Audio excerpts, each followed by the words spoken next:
Luna Maya tak bisa tutupi ekspresi kaget saat nama Ariel disebut sebagai bintang tamu podcastnya. Luna Maya yang menjadi pembawa acara di YouTube TS Media itu baru-baru ini dibuat kaget karena Ariel diundang ke podcast miliknya.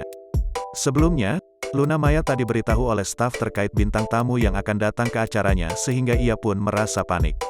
"Hari ini kita bakal ngobrol-ngobrol dengan bintang tamu, tapi gue nggak tahu siapa," ujar Luna Maya.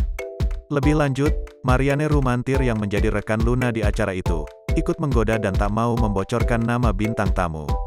Ia sengaja ingin memberi kejutan kepada Luna Maya. Tak sabar dengan sosok yang bakal mengejutkan Luna, Marianne Rumantir langsung menyebut nama Ariel untuk muncul ke hadapan mereka.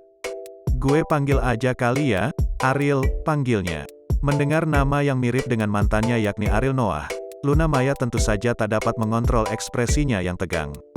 Tetapi, sesaat setelah Ariel Tatumlah yang muncul di hadapan mereka, baru Luna Maya merasa lega. "Oh, Ariel Tatum, oh jadi mau ngeprank, mau ngejebak gue," pungkas Luna Maya dengan nada kesal.